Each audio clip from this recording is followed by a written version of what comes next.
You're Perp back with another video, and I just got around to checking out this new movie called Ghostlight. I randomly checked this out on the AMC app. I was just like, this looks cool. The trailer looks intriguing. It's a small budgeted film, one of those just very engaging human stories, and there's a lot of fascinating things going into this movie. It's directed by two people, Alex Thompson and Kelly O'Sullivan. Don't really recognize any of their names. I saw on like their filmography they do a lot of smaller projects and whatnot. And also I found out that our main leads here are also related. Keith Cuthbert, I think that's how you pronounce his last name. He plays Dan. He's our main focus in this. He's the father. Catherine, I forget her last name off the top of my head. She plays the daughter in this, Daisy. She's kind of really reckless, and we're going to get into that because the story here is very straightforward.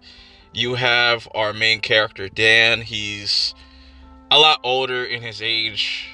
There's a tragedy within the family that causes a lot of different characters to kind of act differently.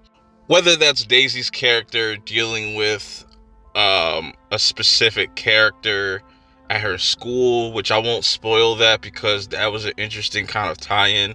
Once you figure out exactly what happened with this family, this leads Daisy to face expulsion because what she did was wrong. And it seems like with Dan and his wife, they just can't figure out how to make this work, so they kind of let Daisy do whatever. She's kind of a loose cannon. She's just cursing all over the place. This is a result of just not whooping your kid enough, and just, sometimes these kids need a little ass whooping and they won't, act up, but she's acting up for a reason. And this trickles down to Dan's character as, that's starting to take effect on him and his marriage, and not only his marriage, his workplace, and it's until we get introduced to the character that goes by the name of Rita.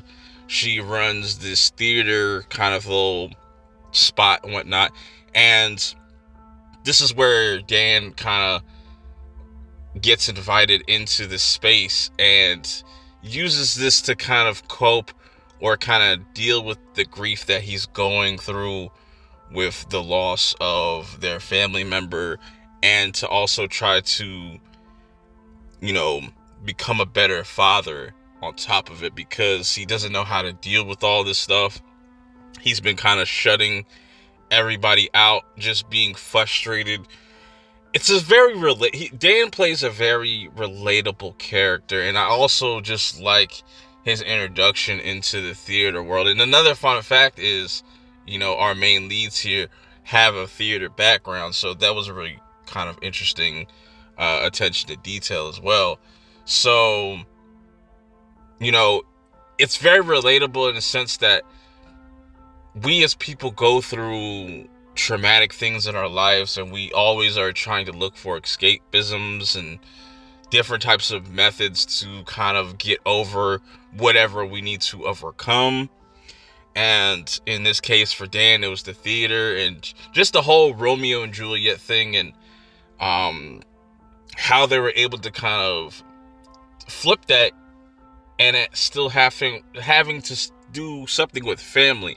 Very fascinating. I really like that, even though Romeo and Juliet is the most, notable kind of story, the way that they utilize it in this movie is very unique.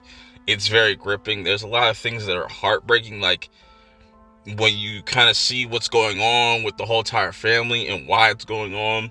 My overall takeaway from this film is,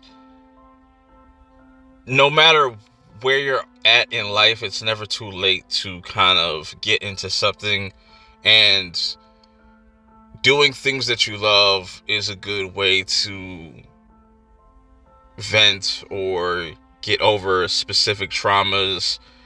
You might have to deal with the death of a family or a loss of a loved one overall, or just it could be a number of different issues that you're dealing with, but I really like this movie. It has a lot of heart. I feel like it's a very straightforward movie. Definitely go check this out if it's playing in a theater.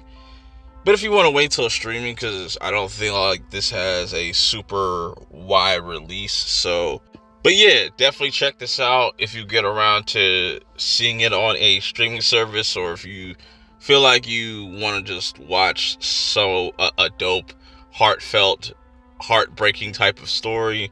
I recommend checking out Ghostlight. But until next time, I will see y'all in the next one. Peace.